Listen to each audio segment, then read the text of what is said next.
Pues aquí estamos nuevamente en este Día Internacional de la Salud Sexual, pero me complace, me encanta, me fascina tener a alguien que ha visto su trayectoria, que hemos visto cómo trabaja su asociación, Minerva Santa Marina.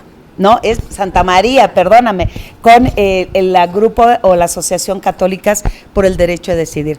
Me impactó de sobremanera mucho de las estadísticas y de la información que diste hace un momento en la ponencia, pero sobre todo lo que más me encantó, tras bambalinas, cómo platicamos de cómo fuimos educadas, me incluyo, porque yo le decía que en casa, en Sinaloa, pues obviamente el hecho de que las mujeres queríamos hablar de sexualidad, deja tú la práctica, pues era algo muy difícil. Hoy, ¿cuál es el panorama de nuestro país con respecto a esto en las mujeres? Yo creo que aún muchas mujeres siguen viviendo y han sido educadas en esta moral sexual tradicional que platicábamos hace un momentito, que ha logrado que las mujeres no puedan tomar decisiones sobre ellas mismas, que se piense sobre todo que el ejercicio de la sexualidad está solamente permitido dentro del matrimonio y que castigue ciertas prácticas previas al ejercicio de la sexualidad. Entonces muchas mujeres, pues claro que van a vivir la sexualidad con miedos, con culpas y con pecados, y que esto se traduce después en complicaciones para que ellas puedan ejercer su autonomía en relación a las decisiones sobre su cuerpo, su sexualidad y su reproducción.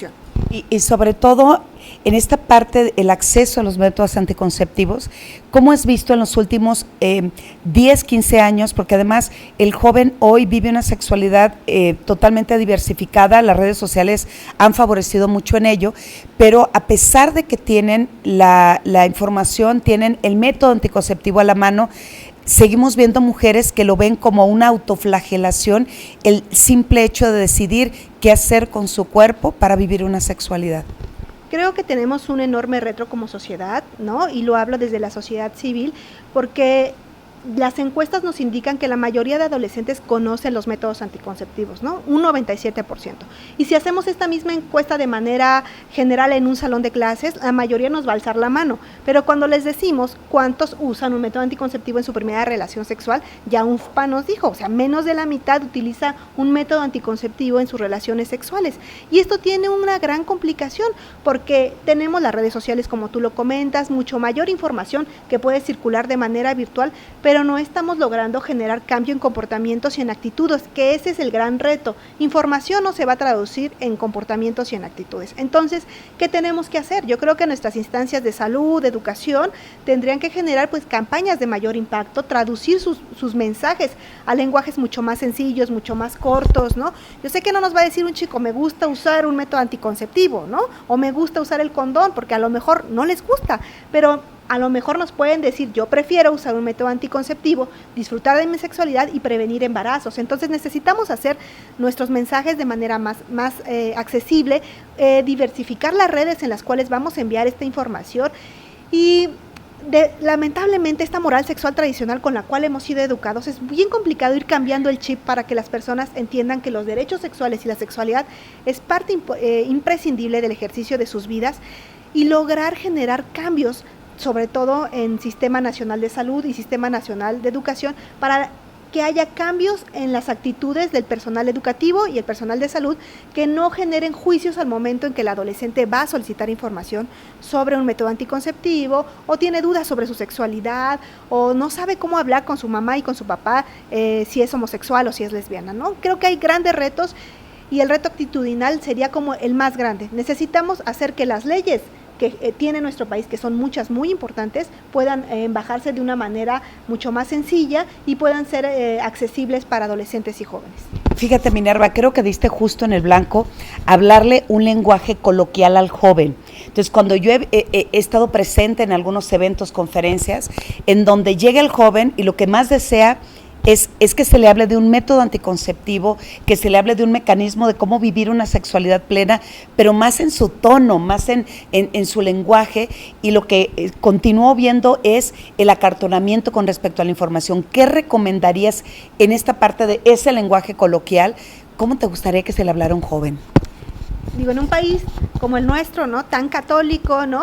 Pero también tan conservador, donde hay mucha influencia de estos grupos conservadores, necesitamos primero dejar de pensar que la sexualidad es un tabú, tratar de deconstruir todos esos mensajes relacionados con el tabú, con el pecado, con la culpa, y poder colocar un lenguaje mucho más sencillo, ¿no? Como lo que yo te comentaba, yo prefiero usar métodos anticonceptivos, disfrutar de mi sexualidad y prevenir un embarazo, ¿no? Yo prefiero usar un condón y prevenir alguna infección de transmisión sexual, ¿no? Es hablarle en una manera más sencilla, utilizar algún hashtag. Nosotras creemos que, y colocamos siempre en el marco del 1 de diciembre que usamos condón, no solo para cuidarnos a nosotras, sino para cuidar a los demás, para practicar el bien común.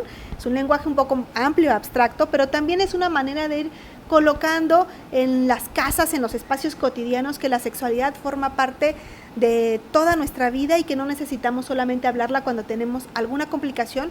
Cuando estamos pensando si iniciamos o no relaciones sexuales, creemos que necesitamos que las chicas puedan colocar el tema con sus parejas, que cada vez que tengan un novio o una novia nueva, hablen de la prevención, hablen de la protección, y para llegar a eso necesitamos que las familias también hablen de estos temas, ¿no? Hace mucho hicimos una encuesta sobre los factores de vulnerabilidad al VIH en jóvenes de preparatorias públicas de nuestro país.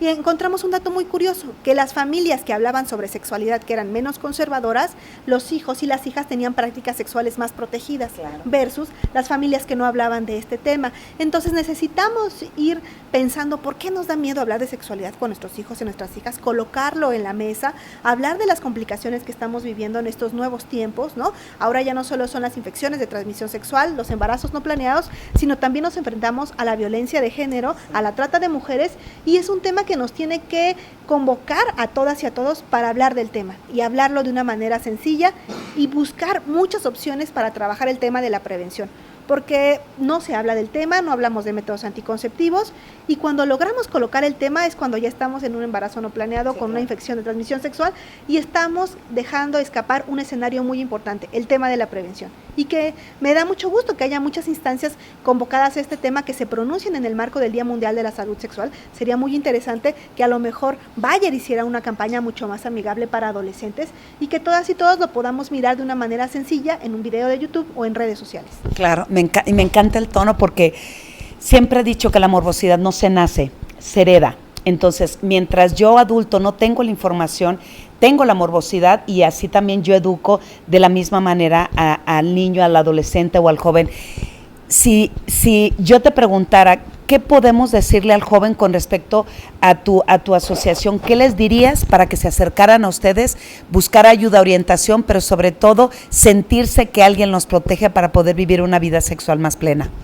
Que en Católicas por el Derecho a Decidir somos una organización no gubernamental con más de 20 años de trabajo en México, y que somos un espacio que quiere generar confianza para que las y los jóvenes vean nuestro trabajo educativo como una posibilidad para poder reflexionar cuando hay miedo, cuando hay duda, cuando hay culpa o cuando se piensa que el ejercicio de la sexualidad es pecado. Si alguno de ellos ha vivido este tipo de situaciones, el espacio de Católicas por el Derecho a Decidir es el escenario ideal para poder reflexionar y sobre todo reconocer que son autoridades morales para tomar decisiones sobre su sexualidad y reproducción, y que vivir su sexualidad no es un pecado, sino un paraíso.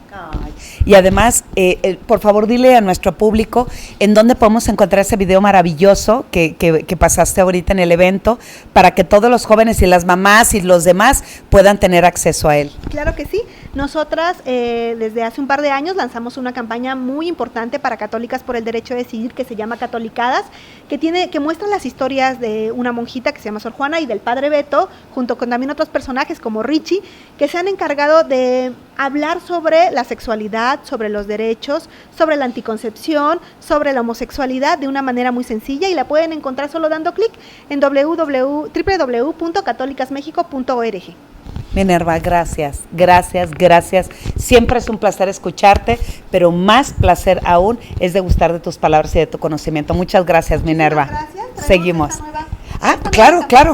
Quien suba una foto con esta imagen a nuestras redes sociales se ganará un kit, aprovechando que estamos estrenando la 7ª temporada, que tiene un USB con todas nuestras temporadas para poder trabajar con adolescentes y jóvenes y abrir el tema de la sexualidad y hablar que la sexualidad no es un tabú, sino, como lo decía en un inicio, nuestro compromiso cívico 2015 es hablar que la sexualidad esté libre de pecados y de culpas.